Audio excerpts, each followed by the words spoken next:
Nakakaawa yung mga teachers. Here, Madam Chair, I was asking for the number of SLMs already produced by DepEd. Do you have numbers? I was informed that one of these strategies is the modular system, which is considering that there are 22 million public school enrollees today from K to 12. I was only asking earlier, but that was 3-4 hours ago. How many SLMs or modules have they produced so far, Madam Chair? So do they have the numbers now? Go ahead, Yusek Ann.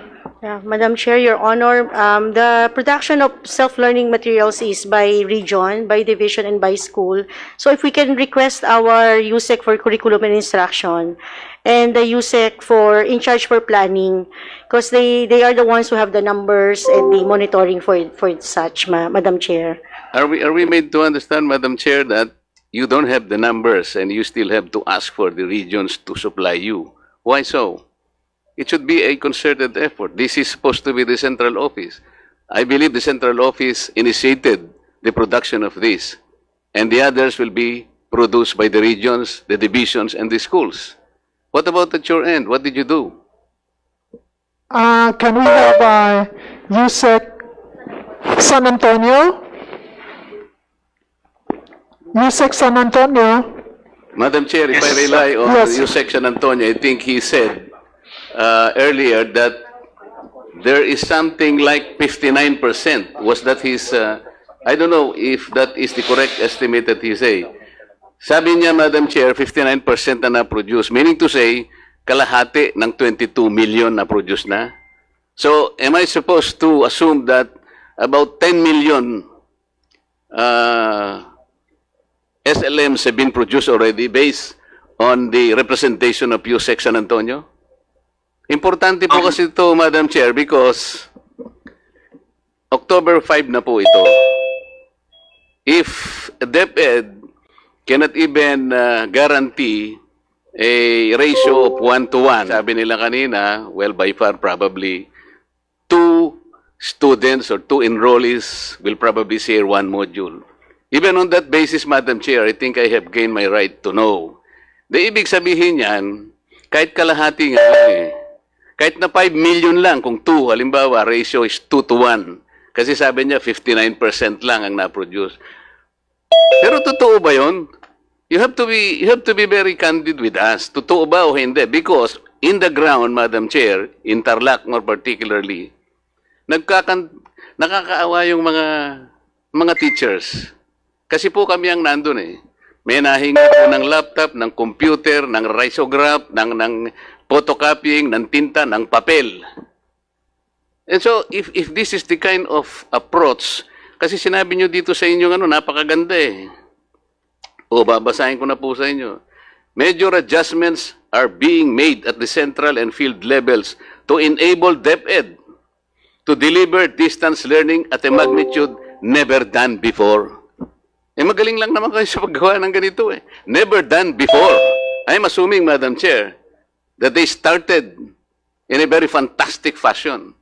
Totoo yun, COVID-19.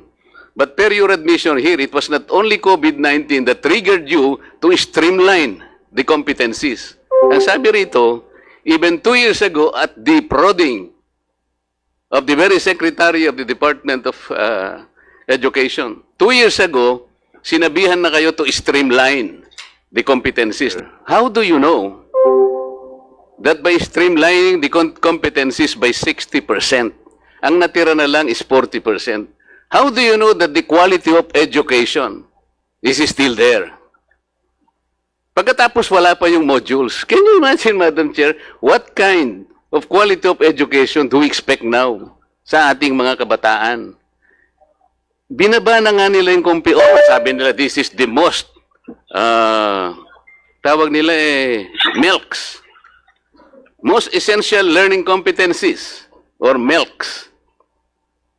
From 100%, it went down to only 40%. Sinong gumawa nun? Is it DepEd? you have a partner by the name of Assessment, Curriculum and Technology Research Center. What is this center, Madam? Okay, Yusek San Antonio. Yes po, there are several questions. So yung quick answer po sa Assessment, Curriculum and Research and Technology Center is a center based at UP Diliman. I guess it's funded by the Australian government that has been providing technical support to our teams in the review of the curriculum. The first phase of the curriculum review has been completed. This was the review of the intended curriculum. As mentioned po by Congressman Marcoleta, the process of reviewing the curriculum was already taking place prior to COVID. And Can we what start with helped the us number? identify Can we start with the numbers of the modules? competencies, the most essential learning competencies. I want you is to the start- initial output of Excuse me. Excuse me. research of the study po. I want you to start supplying us the numbers of the modules that you have so far produced. As mentioned po earlier, it's 59%. Our target for Where printed are these? self-learning modules is Where are these 59% 59% modules? of the enrollment. Teka muna, So, teka it's muna. 59% of the enrollment. Nasaan yung mga 59% na modules na na-produce na ninyo? Where are these? I want to find out.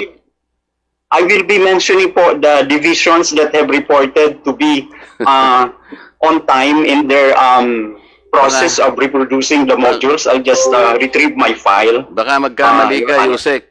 Interlock, for example, I will tell you, napaka-ingenious ng mga tao doon. Did you know that they did not even wait for your modules? Gumawa sila ng sarili nilang learning materials. They call it Project Simple. Meron silang mga ginawang indigenous na mga materials. At pagkatapos, sinuportahan sila ng LGUs. Madam Chair, I want to report to you that in Tarlac, there are two divisions, the Tarlac City Division and the Tarlac Provincial Divisions. Nakumpleto nila ito with only 20 million pesos. Okay? Na-identify nila yung sector that are connected. Meron silang IT, may laptop, and so marami silang pinagkuhanan na tao, including us.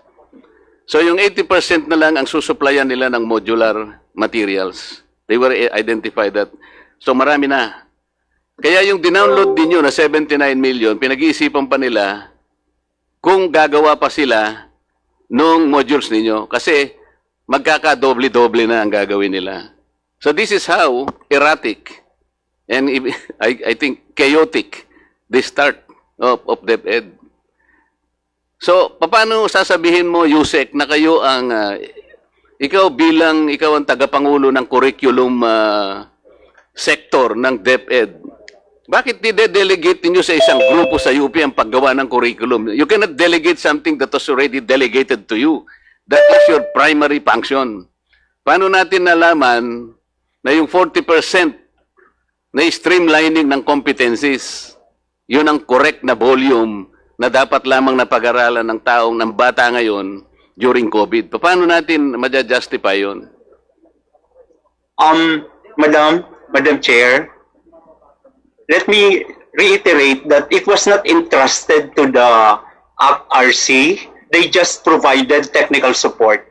The effort in reviewing the curriculum was undertaken by the Bureau of Curriculum Development, and we utilized certain criteria. The most important criterion used in determining which learning competencies would be retained is endurance. When we talk about endurance, these are the competencies, skills, knowledge that a child needs for him or for her to be able to acquire, to be ready to learn more in terms of the challenges of learning the things that are supposed to be learned in the next grade. So we had some considerations in doing this. The reason why the most essential learning competencies has been reduced is there were those that were merged.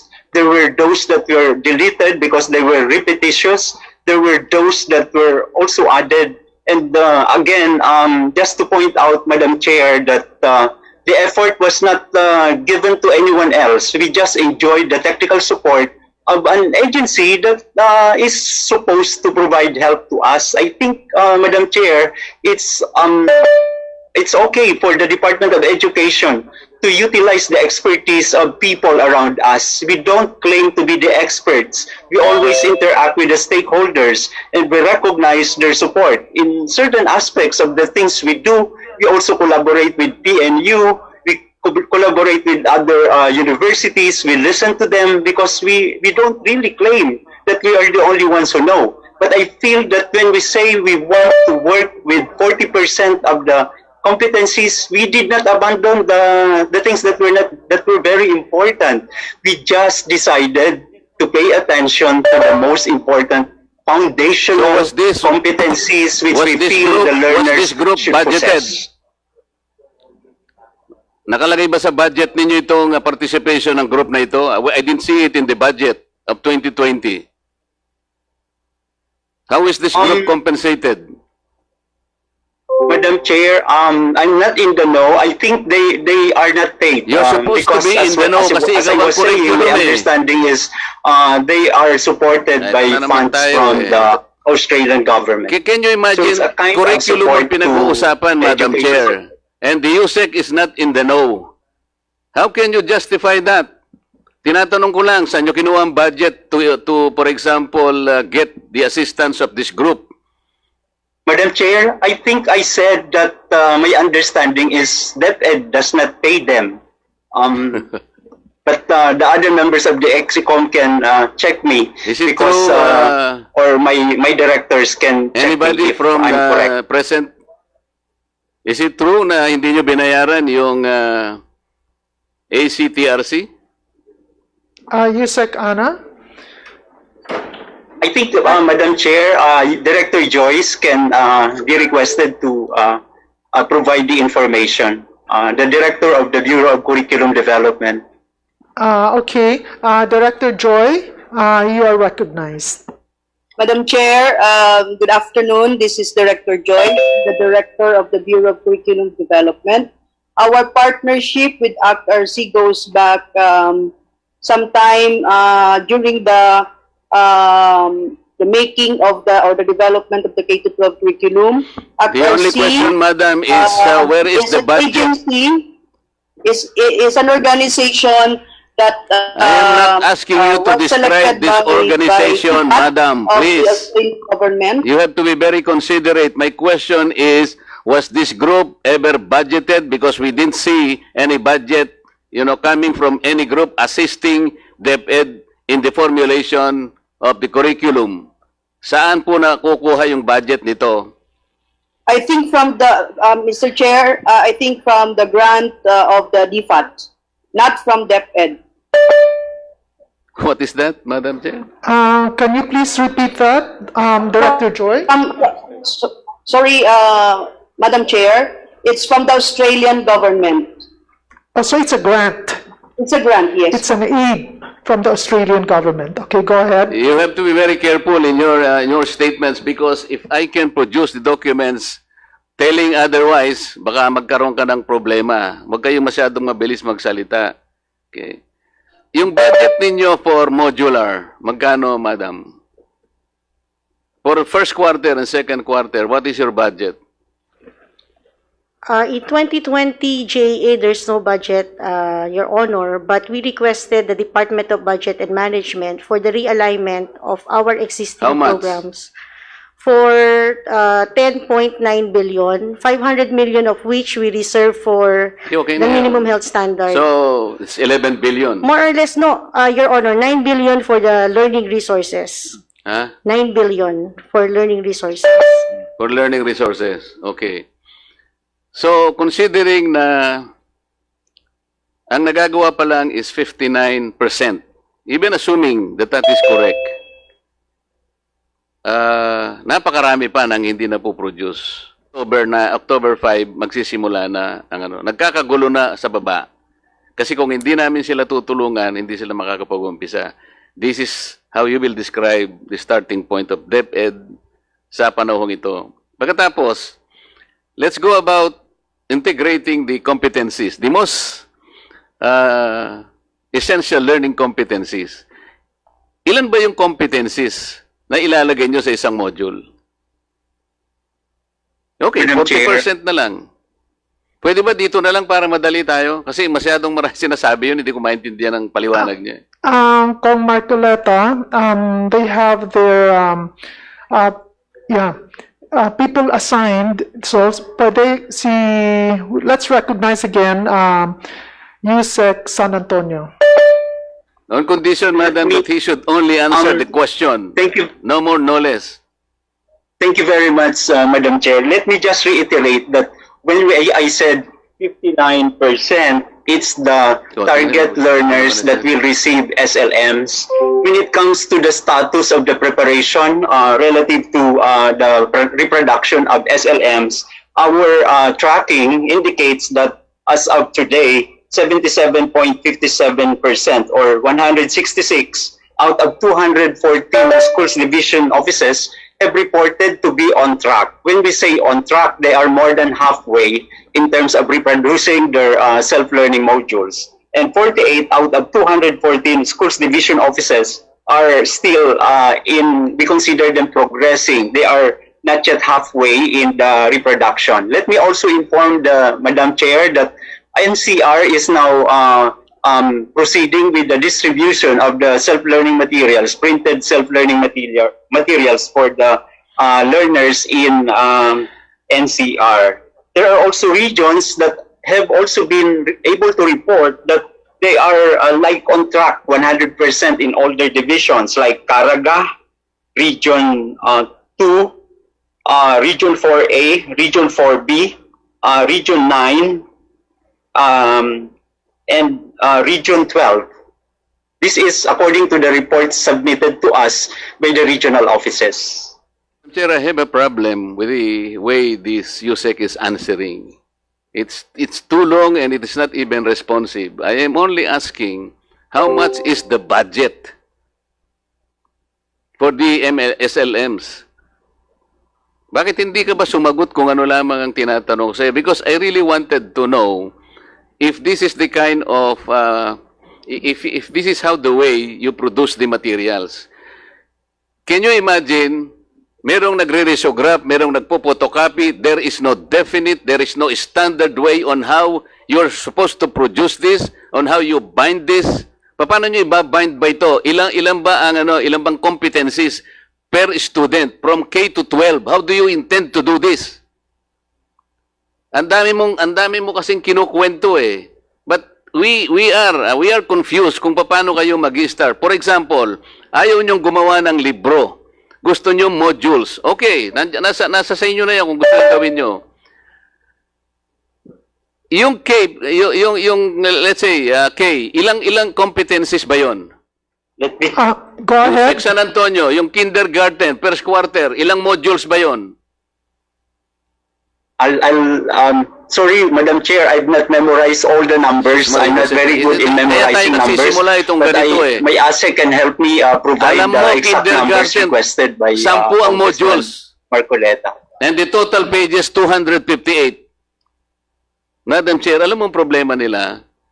Kasi ayaw nilang gumawa ng libro. Kasi sinabi namin, you forgot the publishing industry. Noong pa, 2 budgets ago, sinabi ko na sa kanila, mali ang ginagawa ninyo because under 8047, NBDB should be the one guiding the private sector publishers to produce all books. Hindi na kayo. Wala na kayong authority gumawa ng libro. So what they decided, okay, gumawa ng ibang kaparaanan, hindi na raw libro to, Madam Chair. These are modules already. Because a textbook under the UNESCO standard should have at least 48 pages. So yung modules nila is 30 pages. Okay? Pero kapag pinagsama-sama mo, for example, yung kindergarten, 10 modules, 258 pages to. It's more than a textbook. Hindi gumagawa din kayo ng libro. Bakit ganito? Bakit ganito nangyari? There is no more guidance, Madam Chair. Their budget is 9 billion. Let's say 9 billion for the first and second quarter. Paano nyo pinroduce? May standard ba kayong printing? Yung bang papel, pare-pareho? Hindi po. Sa Tarlac po ang sinasabi ko sa iba-ibang klaseng papel ang ginamit. Pati ang pagbabound. Ngayon, kung gagamitin po yan ng estudyante, for how long that this student or pupil or learner will be able to take advantage of this one module nang hindi niya masisira, like a book. Tapos magpapalitan sila because there are two students that will share one module.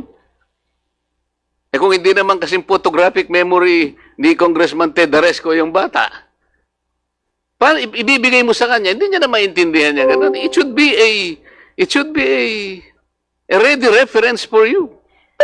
Ibig ba niyo sabihin wala na libro, madam? This is a simple question. Wala na libro ngayon na gagamitin? Only modules? No more books? Madam Chair. Yes, go ahead.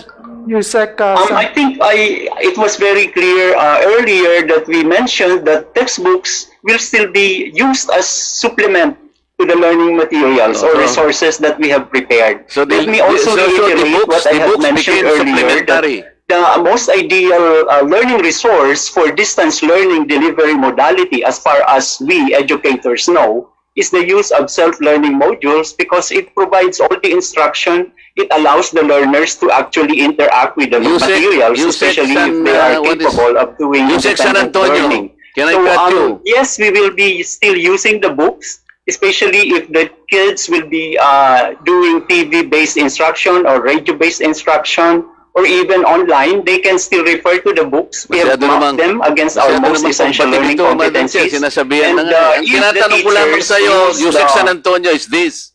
Ang libro ngayon na supplementary pa pala.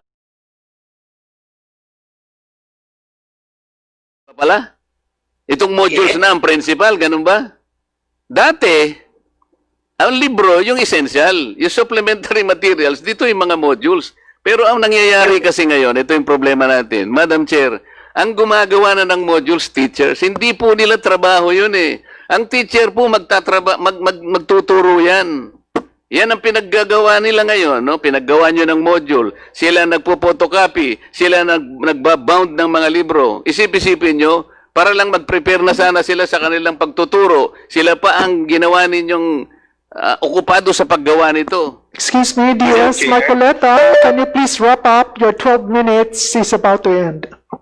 Madam Chair, let me point out that the development teams for the self-learning modules are primarily our supervisors and master teachers. We understand that in some areas, those teachers who have been found to be competent in contributing their expertise so that we can develop the self-learning modules, we're allowed to take generalize, part. Yusek, The instruction we gave San Antonio. Please do not generalize.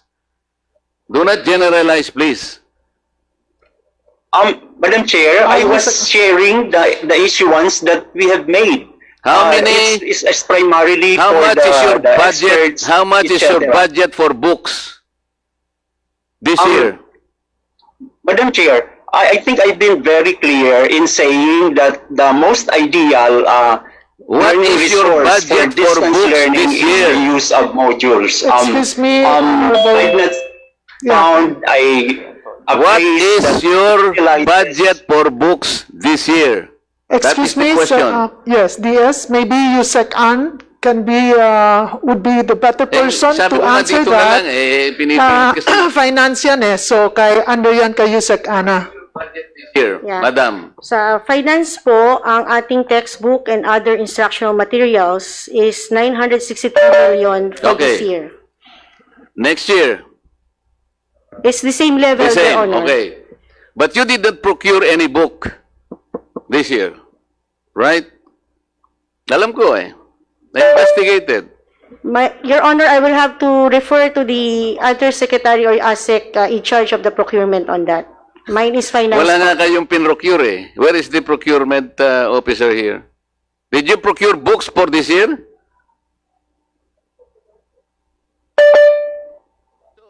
Ito, Madam Chair, pinipilit na naman itong USEC na ito na gagamitin daw ang libro. Wala nga silang pinrocure na libro ngayon. Ganito ka-chaotic, walang kaplano-plano. Magaling lang sila doon sa paggagawa ng mga ganitong writing. DS, your time is up, but just make your last statement before